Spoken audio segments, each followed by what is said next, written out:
In the heart of the Middle East, Israel stands small in size but commands an influence and military might.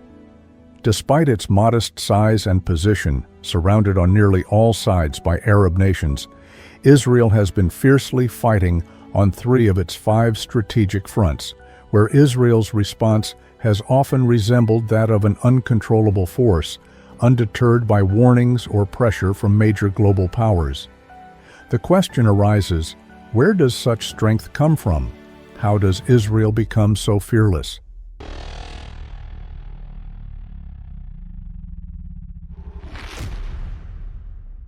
On September 27, 2024, during the United Nations General Assembly in New York, as Israeli Prime Minister Benjamin Netanyahu stepped up to speak, a powerful protest unfolded. More than half of the diplomats turned their backs on Netanyahu and walked out. The message was crystal clear: condemnation of Israel's relentless bombings in Gaza and Lebanon. Yet, what impact did this walkout truly have? In the aftermath, Israel escalated its aggression, launching attacks on Yemen. In Gaza alone, over 41,000 innocent people, many of them children and women, have been slaughtered over the past year. The toll goes beyond lives lost. Millions have been displaced, left without homes or hope. Despite repeated warnings from the US, European Union, and the UK that this war could spiral into something far more catastrophic, Israel has pressed on. On October 1, 2024, the world witnessed a chilling escalation when Iran fired 200 ballistic missiles at Israel from 1,800 kilometers away. Before diving deeper into Israel's formidable strength, it's crucial to grasp the present-day context. The conflict between Israel and Palestine stretches back to a time before either had even existed as nations. At present, Palestinians have been pushed into a tiny stretch of land, confined to the narrow Gaza Strip, just 141 square miles in size. Trapped between the Mediterranean Sea on one side, Egypt on another, and Israel on 2 sides, Gaza is a territory nearly impossible to escape or enter. Essential supplies only reach Gaza when Israel allows them, leading the international community to declare Gaza the world's largest open-air prison. Gaza is currently under the control of Hamas, a militant faction. In October of last year, Hamas fired thousands of rockets at Israel, prompting a ruthless Israeli retaliation that has continued unabated. The brunt of this war has been borne by Gaza's innocent civilians, dragged into a brutal conflict they did not choose. Over 42,000 lives, many of them children, have been snuffed out, and thousands more have been forced from their homes. The number of injured is so high, it defies counting. What was once a vibrant city now resembles mountains of debris, a wasteland of destruction. Israel defends its actions as necessary to eradicate Hamas's militant wing, and it vows to continue. Yet, how does one reconcile the claim that 42,000 people, 2% of Gaza's population, could possibly be militants? For Gaza's civilians, there's only one means of survival: flee Gaza for Lebanon. But this perilous journey is far from simple. First, they must escape to Egypt through the Red Sea, enter Jordan, traverse Syria, and then finally reach Lebanon, a country under the strong influence of Hezbollah, an Iranian-backed militant group that has been actively aiding Hamas in Gaza. Hezbollah's roots trace back to the Lebanese Civil War of 1980. Israel had occupied southern Lebanon, and in response, an armed resistance group emerged, later named Hezbollah. This group not only drove Israel out of Lebanon, but also became a dominant political and military force in the region, with experts saying it is now more powerful than Lebanon's own army. Since its inception, Hezbollah has posed a constant and looming threat to Israel, with skirmishes becoming a grim routine. After Israel's bombardment of Gaza last year, Hezbollah openly declared its support for the Palestinians. This new front presents a formidable challenge for Israel. While attacking Gaza may have been straightforward, Confronting Hezbollah in Lebanon is a far greater task. Some experts believe Israel was biding its time for a reason to strike directly.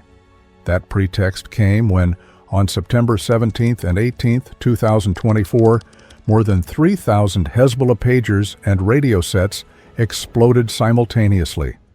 Hezbollah placed the blame squarely on Israel and retaliated with rocket fire. With that, Israel had the justification it needed to launch airstrikes on southern Lebanon the next day, forcing thousands more to flee their homes. During this assault, also Israel killed Hezbollah's commander Hassan Nasrallah in an airstrike. In the meantime, the international community has scrambled to prevent the Middle East from descending into even deeper chaos. Numerous nations have criticized Israel's actions, and global efforts to end the bloodshed have intensified. As for aid, a wave of support has been pledged for Gaza from across the world, led by the U.S. According to reports from September 30th, 2024, the U.S. announced aid for Palestinians in Gaza. On March 7th, 2024, U.S. President Joe Biden declared plans to establish a military port to assist Gaza. And later that same year, on the 27th, the U.S. announced immediate aid of $53 million. These types of announcements flood various news websites. However, while much of the world criticizes Israel, Israel continues to intensify its assaults with growing force. Why is it that this small country, surrounded on all sides by Arab nations, remains unconquered? Over the past year, this issue has been raised 3 times in the United Nations Security Council. In the Security Council, representatives from different countries deliberate and make decisions through voting, decisions that other nations must adhere to. But each time a ceasefire agreement was proposed, the U.S. used its veto power to nullify the decision. Yes, the very same U.S. that had announced millions of dollars in aid for Gaza. In June 2024, the U.S. itself filed a ceasefire agreement that was passed in the Security Council, only to later veto its own proposal. On one hand, President Biden claims that war benefits no one, yet on the other, the U.S. repeatedly wields its veto powers in the UN. And I'm going to keep working to end the war in Gaza, bring home all the hostages, and bring peace and security to the Middle East and end this war. Not only that, but according to the Stockholm International Peace Research Institute, between 2019 and 2023, 65.9% of Israel's weapon imports came from the U.S. Additionally, the U.S. grants Israel $3.8 billion in military aid annually. All of this information is publicly available. People question how the U.S. can talk about halting attacks on Gaza while simultaneously supporting Israel militarily. This dichotomy is why the conflict continues to escalate rather than de-escalate, potentially leading to a catastrophic outcome in the Middle East. Yet, a critical question arises. Why is the U.S. doing this? The answer, as many believe, is rooted in religion. A study from Wheaton College in the U.S. reveals that a substantial portion of the American population, around 30 to 40%, are firm believers in and followers of the Bible. Many of these individuals hold the belief that the establishment of Israel aligns precisely with biblical prophecy. In the U.S., there is an organization dedicated to protecting Israel and advocating for Jewish rights called CUFI, Christians United for Israel. This organization boasts 10 million members worldwide, including some of the biggest names in American politics. This Christian group is often referred to as Zionists.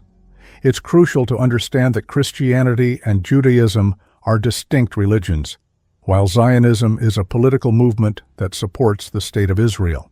It's also important to note that not all Jews or Christians are Zionists. The Zionist faction that influences American politics and government decisions operates through a separate committee known as AIPAC, American Israel Public Affairs Committee. AIPAC is the world's largest and most powerful lobbying group, capable of shaping decisions in the U.S. Congress.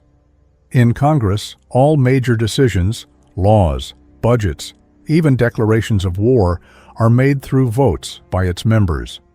If a large group were to buy the majority of Congress members and instruct them on how to vote on specific resolutions, this is called lobbying. And shockingly, it is entirely legal in the U.S. as long as certain conditions are met. Lobbyists must publicly disclose all details, and under-the-table bribery of Congress members is strictly prohibited. Everything must be transparent. AIPAC's website openly states that the group lobbies the U.S. government to enforce pro-Israel policies. Remarkably, 98 out of the candidates who received AIPAC's support in the U.S. general elections won their races, with $17 million in funding distributed to them. This group doesn't just influence U.S. politics to implement pro-Israel policies, it actively works to defeat those who oppose them. AIPAC's website proudly claims they have helped defeat 24 candidates who stood against pro-Israel policies. The influence of AIPAC and its support for Israel has grown alarmingly strong. Recently, South Africa filed a case with the International Criminal Court regarding Israel's bombings and human rights violations in Gaza. The court is an integral part of the United Nations, yet it operates beyond the direct control of the United States. On April 24, 2024, the ICC's chief prosecutor, Assad Karim Khan, received a chilling letter from 12 U.S. senators. The letter ominously warned that the ICC was poised to issue arrest orders for Israeli Prime Minister Benjamin Netanyahu and other Israeli leaders. It further stated that if such actions were pursued, the U.S. would impose severe sanctions against the ICC, including restrictions on Khan's and his family's visits to the United States. The letter was unequivocal. If you target Israel, we will target you. Accompanying the letter were the names and signatures of the 12 U.S. senators, sending a clear and menacing message. Interestingly, AIPAC's website lists all the senators who are pro-Israeli candidates and are currently receiving funding for their campaigns. The very senators who issued the threatening letter to the ICC's chief prosecutor are prominently featured on this list. But the plot thickens. Many of you are familiar with bonds. These are primarily issued by governments to raise funds from investors, who, in return, receive annual profits. This arrangement allows the government to secure loans and repurchase the bonds when necessary. Now, let's delve into the core story. According to a report in August 2023, a representative of Israeli bonds emailed the Ohio State Treasurer, inquiring whether he would purchase $5 million worth of Israeli bonds. Normally, selling anything to a government entity is fraught with complications and requires permissions from multiple parties. Astonishingly, in less than 40 minutes, the Treasurer's office approved the purchase, bringing the state's Israeli bond purchases to a total of $35 million for that year. It was later revealed that following the outbreak of conflict between Hamas and Israel, various U.S. states and municipalities purchased at least $1.7 billion in Israeli bonds. Full report link in description. It is evident that the reasons behind America's unwavering support for Israel are numerous, with the latest being its strategic backing in the Middle East. As you may know, tensions between Iran and the U.S. have persisted for decades, whether through the 20-year American occupation of Afghanistan or the ongoing wars in Iraq. The U.S. requires a steadfast ally in the Middle East and South Asia, and who better to fulfill that role than Israel? However, bringing an end to the war in the Middle East is no trivial matter. Arab nations advocate for the rights of the Palestinians, but Israel adamantly rejects any form of a two-state solution. As we navigate the complexities of conflict and morality, let us remember that our choices today shape the world we leave for future generations. If you like my today's video, please don't forget to subscribe and hit the bell icon for more upcoming in-depth analysis videos. See you with another video. Till then, take care. Bye-bye.